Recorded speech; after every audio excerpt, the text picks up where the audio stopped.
Take a copy of your Bible this morning and open it up to Nehemiah chapter 4.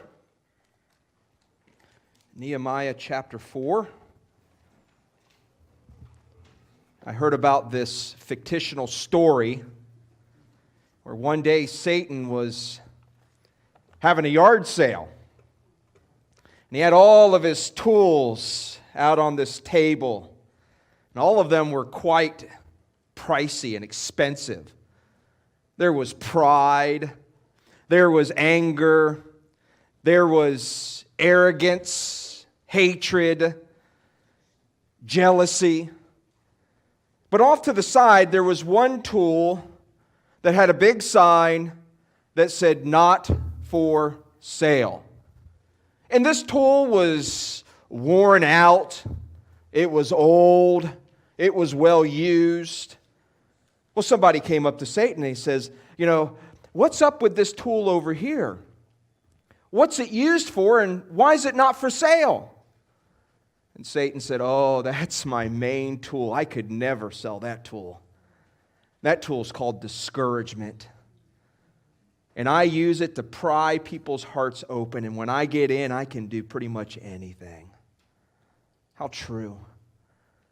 Most often, Satan uses discouragement to keep us from experiencing all that God has for us, to hinder us from moving forward, from pressing on, from continuing.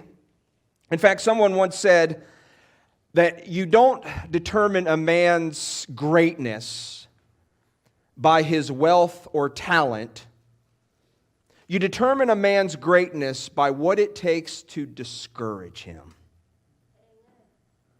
What does it take to discourage you? What does it take to bring you to that breaking point in your life where you throw your hands up and you said, "That's it? I quit. I give up." Let me share with you how Webster defines the word discouragement.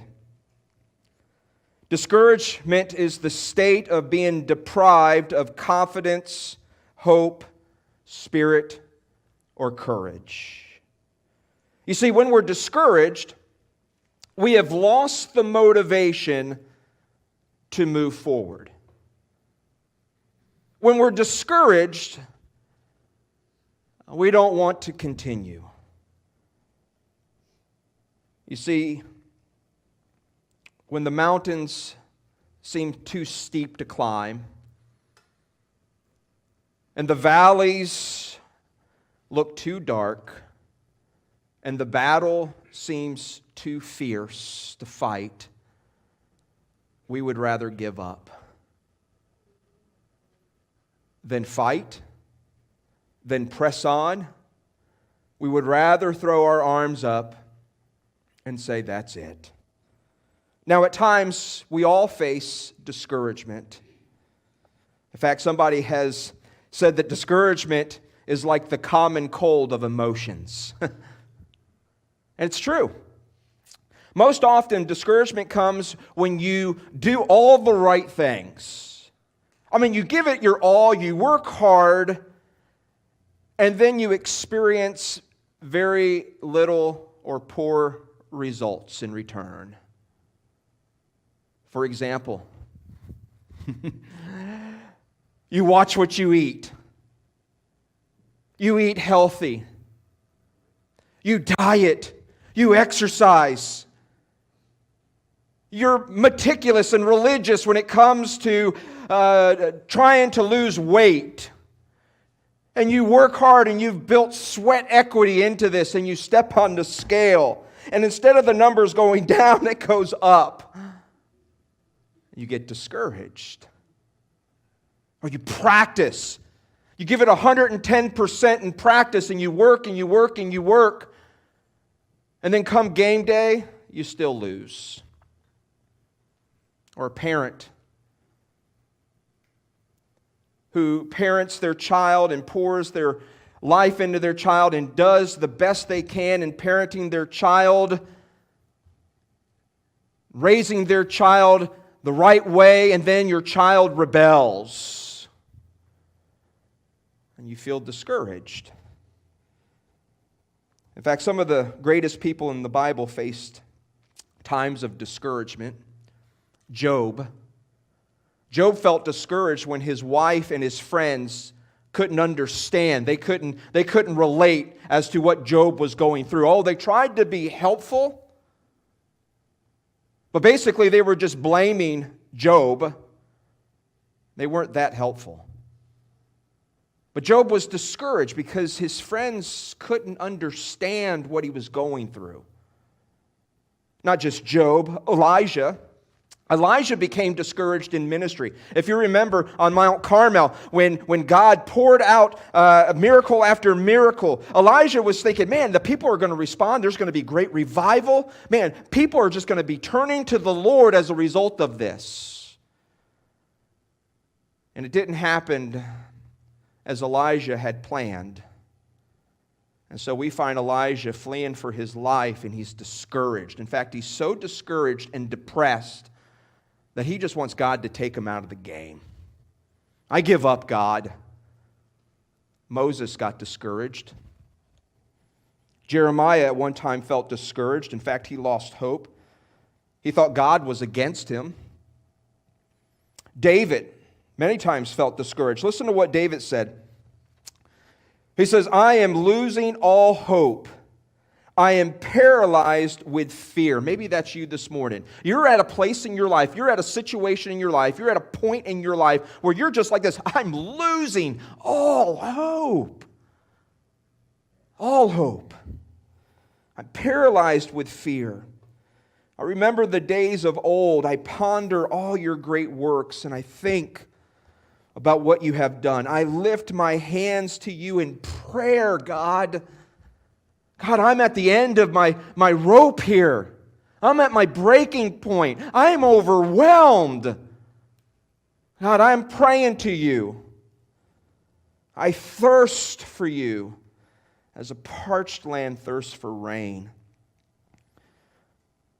David was not only discouraged, he was desperate for God to intervene. The disciples, after the death of Jesus, were discouraged. You see, we've been talking about these giants. The first giant that we looked at was the giant called fear. And that giant wants to paralyze you. Then we looked at the giant called worry. That giant wants to choke your faith. This morning I want us to look at the giant called discouragement because he wants you to give up. He wants you to throw in the towel.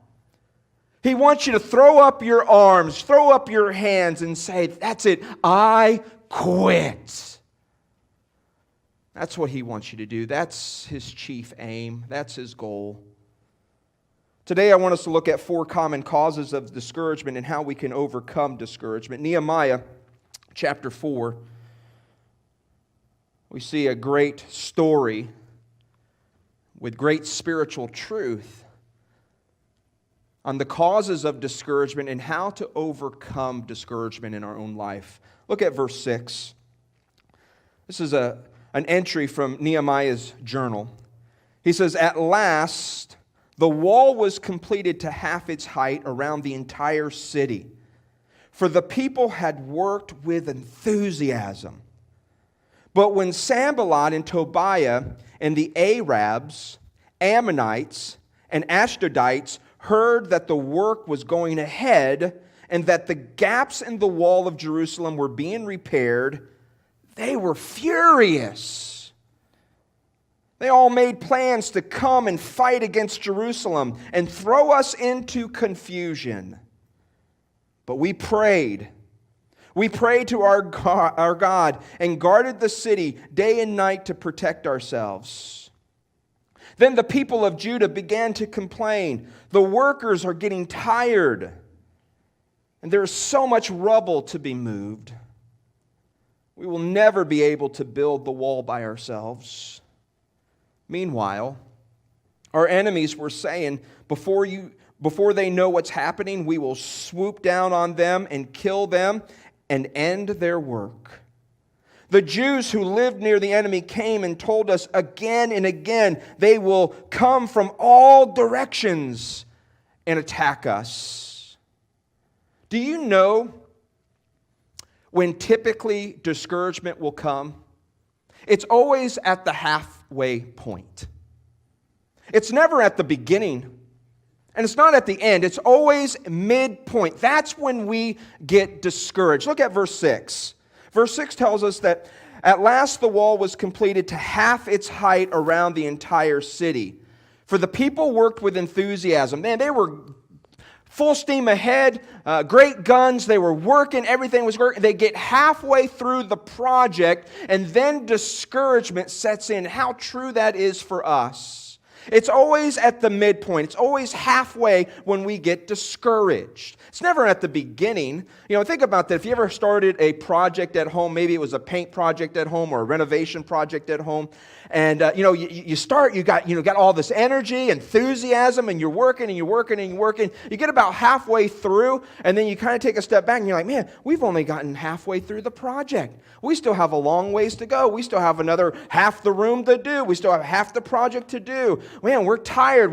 All that enthusiasm was used up at the beginning, and now we're at this breaking point, this midpoint where we're just overwhelmed. You see, at the beginning we're excited. At the beginning we're enthusiastic. At the end, when we get closer to the end, we're hopeful. We see there's light at the end of the tunnel. We can go ahead and we can give it a little bit more. Little bit more. But in that midpoint, when we've lost sight of the beginning and we can't see the end, that's when we get discouraged. Halfway through a job. 4 common causes of discouragement. When we get discouraged,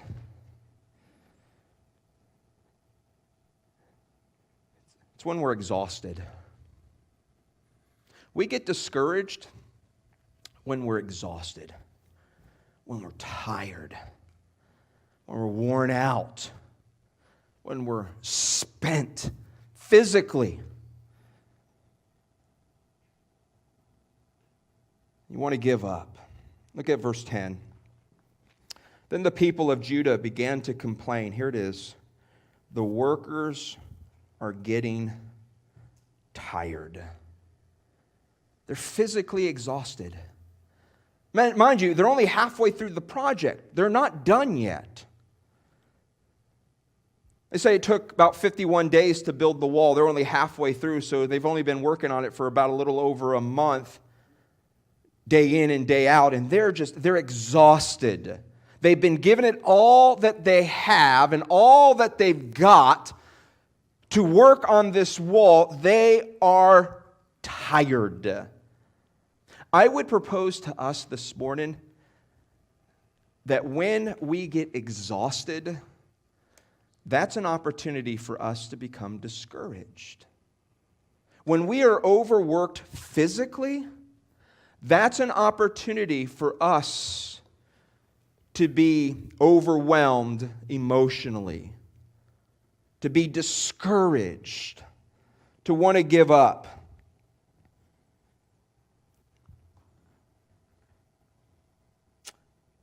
How many of you ever heard of the football coach Vince Lombardi? Great football coach. I like what he has to say. He says, fatigue makes coward of us all. And that's true. When we're tired, we don't have the strength to face giants. We don't have the strength to face obstacles. We don't have the strength to climb mountains. When we're tired, we're overwhelmed. We're overworked. You know what we need? We don't need to work harder. We need to learn to rest. Try not to burn the candle at both ends. I think one of the greatest spiritual things that we can do is take a good nap. Get some rest. Because if you want to do your best, it will require rest. We have to learn to rest. If not, if we're going to keep on, those who are workaholics, this is kind of convicting. Because there's something innate within us. We have to keep working, work harder. I can't stop. I can't slow down. I can't do this because if I do this, if I slow down, it is going to cause a domino effect and all these other things over here are just going to fall apart. And so there is within us, we have to learn, you know what? If you continue to go and go and go at the rate that you're going to fall apart, let alone the projects that you're working on. And when you fall apart, guess what? All the other things that you've been working on will fall apart as well. And so it's important that you rest. Listen to Deuteronomy chapter 25, verse 18. Moses says, "Never forget how the Amalekites attacked you when you were exhausted."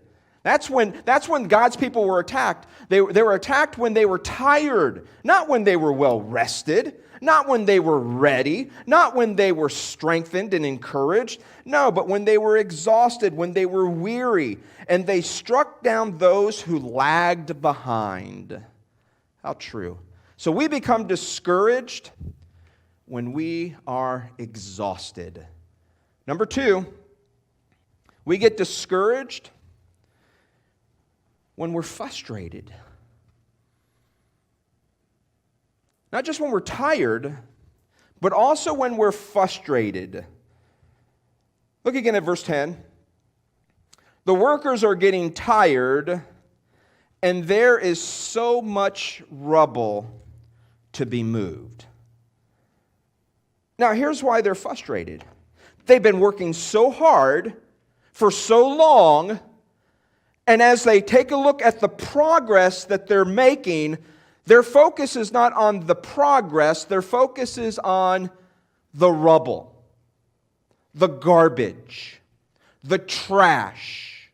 Instead of seeing how far they've come, their attention was focused on the stuff that's still there. The trash, the insufficient things. The insignificant things. And so emotionally, they were worn out. They were overworked physically, but emotionally, they're worn out. I believe, likewise, whenever we're emotionally worn out, we're going to want to throw in the towel. Mentally, we're tired. How many of you know this? There's a difference between being physically tired and mentally tired. When I study and I do a lot of reading and I'm doing a lot of processing and I'm thinking, that's a lot of work mentally. I'm tired. I'm spent. If I've done a lot of reading and writing and I am spent mentally. Likewise, even emotionally, man, if you're frustrated emotionally, there's a lot of stuff going on in your life, a lot of garbage that's going on in your life. It has a way of causing us to be emotionally worn out. And once that takes place, discouragement begins to settle in. Emotionally, we just want to throw our hands up and say, that's it. I just can't take it anymore. I just can't do it anymore. Maybe you're here this morning and you're in a situation that's just like that. You're frustrated. Maybe it's a relational situation. Maybe it's a job situation. Maybe it's a home situation. Maybe it's an educational situation. Just something. And the garbage has you weighed down. Emotionally, you're getting discouraged. You see, you've lost sight of the goal. Thirdly, I get discouraged. You get discouraged. We get discouraged when we feel inadequate. when we start to doubt our own abilities. Look at verse 10 again. The workers are getting tired. They're overworked. They're worn out. And there's so much rubble to be moved. They're frustrated. Look at this next phrase. We will never be able to build the wall by ourselves. You see, they were starting to doubt their own ability. They were starting to think, you know what, I'm inadequate. There's no way I can finish this. There's no way I can do this. There's no way I can keep on keeping on. I feel inadequate.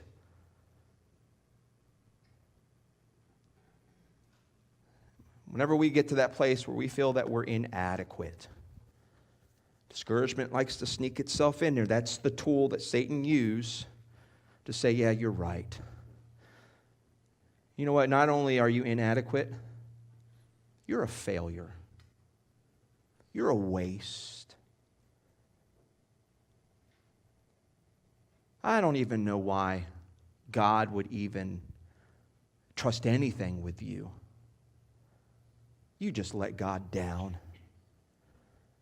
And we start to allow that guilt and that shame to burden us, and discouragement sets in, and we start to listen to the wrong voices instead of listening to the voice of God.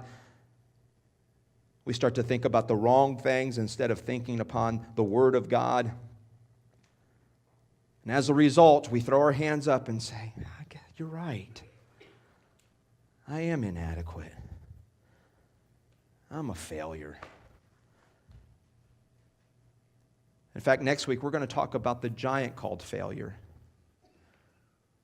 Because once discouragement sets in, failure loves to come right behind him for that next kick, for that next punch. And so we need to understand how failure is a part of life. Who here hasn't failed? Who here hasn't made a mistake? We all have. Failure is a part of life. What's more important is not that we have failed. What's more important is how do we respond to those times of failure. And so we're going to be talking about that giant. But we get discouraged when we feel inadequate.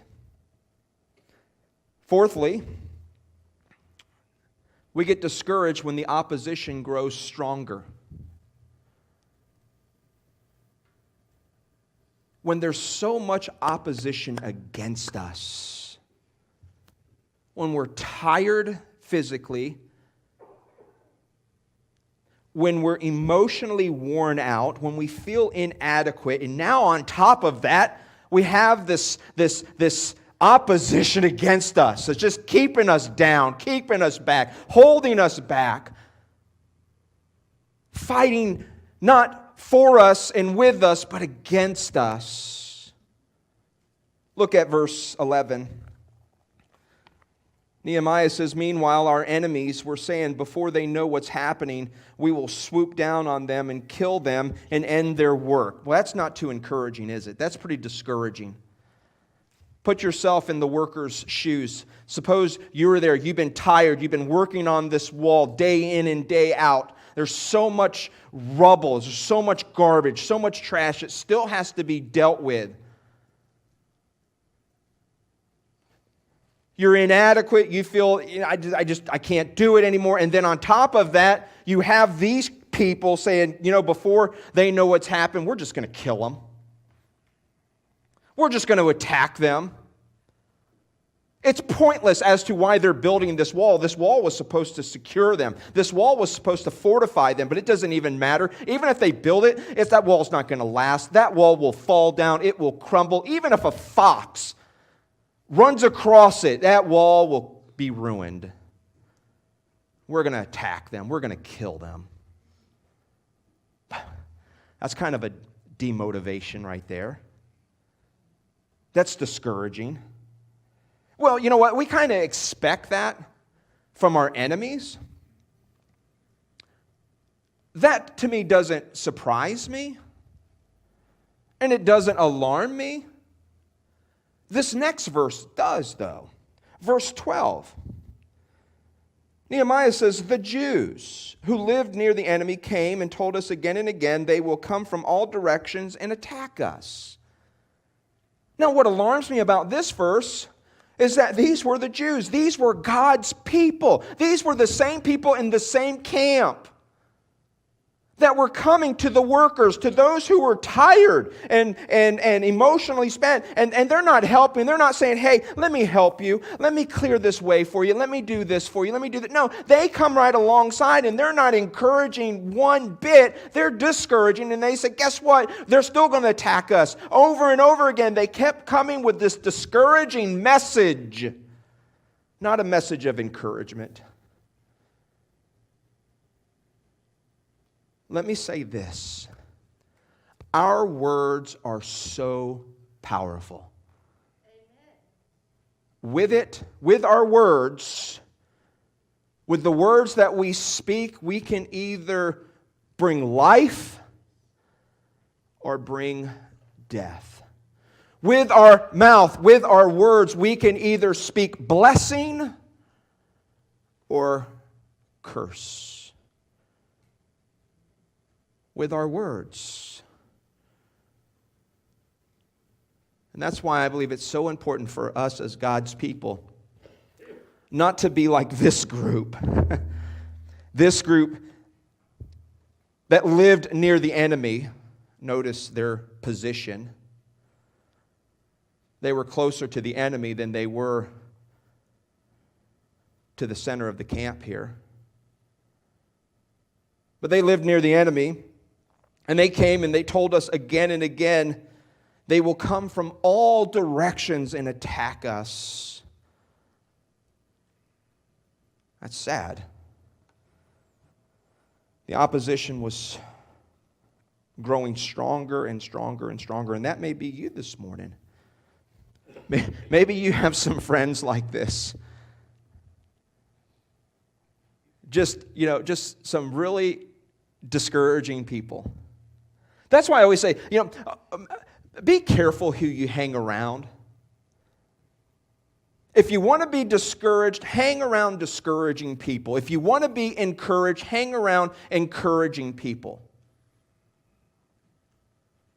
That's why, there's so much negativity that we see streaming online, on the TV, on talk radio. It doesn't matter where you turn, in the workplace, in the school place. Over and over, we see so much discouragement, negativity. And it's easy. It's easy to feel beat down. It's easy to feel like, what's the use? Let me just give up. So that's the causes, some of the causes of discouragement. Let's talk about what to do. How do we overcome encouragement? Notice the 4 things that Nehemiah did. Number 1, reorganize whatever's not working. This is so important. Reorganize whatever is not working. Look at verse 13. Nehemiah says, so I placed armed guards behind the lowest parts of the wall in the exposed areas. I stationed the people to stand guard by families armed with swords, spears, and bows. Whenever discouragement set in, Nehemiah says, you know what I did? Instead of throwing up our hands and saying, that's it, we quit, there's no way, this is pointless, this is useless, this is a waste of our time. He says, no, I reorganized the people. I restructured what we were doing. I re-strategized what we were doing because what we were doing wasn't working. And that's so true because so often, I think it's arrogance. We do something, and we see it's not working. Instead of us saying, you know what, let me humble ourselves, let me change, let me alter something, let me realize that what I'm doing, let me come to reality here that what I'm doing is not working. What we'd rather do is stick our heels in and say, no, I'm going to make it work. I'm going to keep going at it and keep doing at it. And it doesn't work. We keep doing the same things, the same ways, and we expect different results. That's insane. Nehemiah says, here's what we did to overcome discouragement. and to keep from going insane and to keep from giving up, I reorganized the people. I re-strategized what we're doing here. I can somewhat personally relate to this. Maybe you can too. Beginning of the year, I set out a goal. My goal was to lose weight this year. And, exercise, eating healthy, logging all my food, counting calories, counting carbs, doing all the right things. Exercise, doing it all. And at the beginning, I saw results and excited and started to get into thinner, loose. My clothes were starting to feel loose, and I had to buy slimmer clothes. And I think, great. Well, here we are. Started about June, July. I started to get at a plateau where I was still working hard and still doing everything. And then I got on the scale, and lo and behold, the numbers weren't going down. They were starting to go back up. Like, how was that possible? I'm working out. I even went from just doing cardio to doing weight training, and now I should start seeing results. And so I would work out hard and then go home and eat a bunch of donuts and Debbie cakes and chips and all that. And I'm like, what's going on here? I don't understand I should be losing weight. I'm exercising. And I realized that I have to change my strategy. I'm at a place where it's just routine for me. And what I'm doing is not achieving the results that I would like. So I have to change my strategy. That's that example. We can take that example and we can apply it to so many other things. We can apply it to your work. We can apply it to the church. We can apply it to life. Anything. When we're doing something and we're doing it right and we're not getting the results that we expect, we have to take a step back and say, okay, what do I need to do differently? What changes do I need to make so that I start to see the right results? And what that requires from us is to seek God's will, is for us to come before the Lord and say, okay, God, here it is, Lord, show me where I need to change. And so we don't like that. We'd rather have the situation change. We'd rather have this over here change. I would love to have my weight change. I've been praying, God, Lord, you can do all things. Lord, I'm going to continue eating whatever I want. I just want to step on the scale and see the numbers go down. Okay, God? So I'm challenging you. You can do all things. And God says, no, that's not the way it works. There has to be a change. And so when we come before the Lord and we say, God, show me where I need to change. Show me where I need to re-strategize. Show me where I need to reorganize. Show me where I need to align my goal with your word. Instead of taking God's word and trying to align it with our goals and what we're doing over here. No, it's about changing. It's about aligning. And so Nehemiah reorganized whatever's not working. Number 2, we need to refocus on God. We need to refocus on God. You see, discouragement sets in because we're looking at the wrong thing. You see, they were listening to the wrong voices. They were looking at the wrong things. And as a result of that, they were getting discouraged. They were listening to the voices of their enemies more so than listening to the voice of God. Their eyes were focused on the trash instead of focusing on what God had called them to do, instead of focusing on God and who He is. And so likewise, if we're to overcome discouragement in our life, we have to refocus ourselves on God, refocus our eyes on who He is. Look at verse 14. Nehemiah says, then as I looked over the situation, I called together the nobles and the rest of the people, and I said to them, don't be afraid of the enemy. Remember the Lord who is great and glorious. What he was saying is, look, don't be afraid of the enemy. If you're listening to them, you're listening to the wrong voices. You do not need to be afraid of them.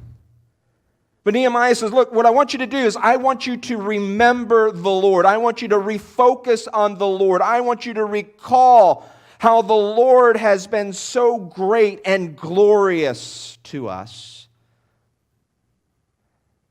He hasn't let us down. He hasn't abandoned us.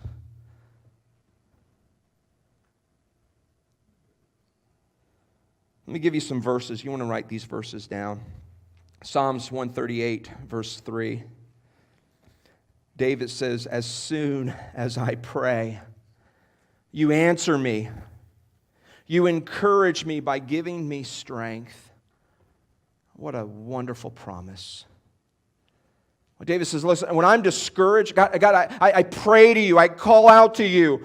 And as I pray, you answer me. You encourage me by giving me strength. Isaiah chapter 40, verse 31. Isaiah says, but those who trust in the Lord will find new strength. They will soar high on wings like eagles. They will run and not grow weary. They will walk and not faint. And so it's imperative, if we're going to overcome this giant called discourage, we have to focus on who God is. We have to trust Him. I love what Paul says. Paul says in 2 Corinthians chapter 4, he says, we now have this light shining in our hearts, the light of Christ. But we ourselves are like fragile clay jars. We're weak vessels. We're cracked jars, Paul would say, containing this great treasure, containing Christ within us, that He is the great treasure that we have. This makes it clear that our great power is from God, not from ourselves. There's no reason for us to feel inadequate. The power that we have is from God. Paul says we are pressed on every side by troubles. Troubles are pressing us. They're squeezing us. On every side, on the right, on the left, in the front, in the rear. All around us, troubles are pressing in on us. He says, but guess what? We're not crushed. Troubles are pressing in, but we're not crushed. We are perplexed, but not driven to despair. We are hunted down, but never abandoned by God. But I love what Paul says next. He says, we get knocked down, but we're not destroyed. We get knocked down, but we get up again. We're not destroyed. You see, the reason why Paul can say that was because his focus was on God and what God can do and God's power that is within us as His people. Thirdly, resist the discouragement. And so we need to reorganize, we need to refocus on God, and we need to resist the discouragement. You see, too often we want to blame. We want to blame others, we want to blame our situations or our circumstances as to why we're discouraged. Well, I'm discouraged because of this. But honestly, if you really want to get to it, discouragement is a choice that you make.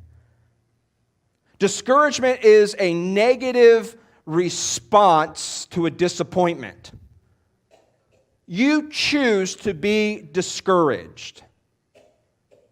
That is nobody causes you to be discouraged. Nothing can cause you to be discouraged. You choose to respond with this emotion called discouragement. Listen to what Nehemiah told them. He says, fight. Don't give up. Here's the choice. You can give up, you can quit, you can throw in the towel, you can pack your bags, you can say, that's it, I'm out of here. But Nehemiah says, no, here's what I want you to do. I want you to fight. I want you to fight for your brothers, your sons, your daughters, your wives, and your homes. I don't want you to give up. I want you to resist discouragement. I want you to face it and fight it. I love what James says. James chapter 4, verse 7, he says, "So humble yourselves before God. Resist the devil, and he will flee from you." You see, I believe the reason why the devil wants to use that tool called discouragement in our hearts is because we let him. Instead of submitting ourselves to God, humbling ourselves before the Lord, resisting the devil and saying, no. I'm not going to give in to that. It's a choice that we make. Remember, we've been talking about how powerful our thoughts are, how powerful our mind is, that we must protect the thoughts that come in. We must protect the things that we're meditating on and thinking about. And likewise, once we start thinking about that, once we start meditating on the negative, that's an opportunity for Satan to come and use that tool called discouragement to pry open our heart. Instead, resist him. Because what happens is when you resist him, he'll flee from you. And so resist the discouragement. Lastly, don't give up. Never, ever give up. If God's called you to do something, don't give up. You see, I am convinced the whole reason why the enemy was attacking them was because God had called them to rebuild the wall. This was a mission that God had called them to. This was something that God had said, this is what I want you to do. And as they were being faithful to fulfilling God's mission, God's purpose, the enemy attacked them. The enemy didn't care anything about the wall. All the enemy wanted was for God's people to give up. You don't need to work on that wall. You don't need to do that. It's pointless. Verse 15. Nehemiah says, "When our enemies heard that we knew of their plans and that God had frustrated them, we all returned to our work on the wall." That is so important that we don't miss that. All right? Let me read it one more time. When our enemies heard that we knew of their plans and that God had frustrated them, here it is, we all returned to our work on the wall. Do you see this? I mean, it wasn't, Nehemiah wasn't saying, okay, after the enemy heard that we were aware of their plans, we were aware of their schemes, God frustrated them, and so guess what? I went back to work. I went back to work on the wall. I went back to work. I'm back over here. No. He says, guess what? We together, we all went back to work. Together, we kept on keeping on. Together, we encouraged each other. That's important because I firmly believe, back a few verses when they were halfway there and they were looking at the garbage, the trash, and the rubble. I know how it is around the water cooler. When you sit there, for those of you who work, you probably can relate. You're just kind of discouraged about your job, and man, I just hate my job, and I work because I got bills to pay. But you know what? The boss, he's just mean, or she's mean, and the workload is too heavy, and we're good. Within workers complaining to other workers about the job, about the workload, about the situation, the circumstances there, and I'm sure just within that it could be very discouraging. But Nehemiah is saying, listen, we're going to work at this together. We're going to encourage each other. We're going to keep on keeping on. We're not going to give up. We're going to fight the fight. We're going to press on, Paul would say, and we're not going to give up. We're not going to give up.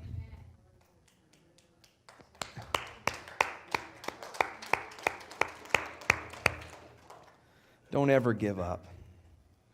I don't know what you're personally going through right now, but you may find yourself in a season where you're discouraged. You've been working hard at something and you take a look and the results are disappointing. Just not what you had planned. You thought things would be easier maybe, or maybe you just thought something would be more productive, or you'd be farther along than where you are now. And it's easy to become discouraged.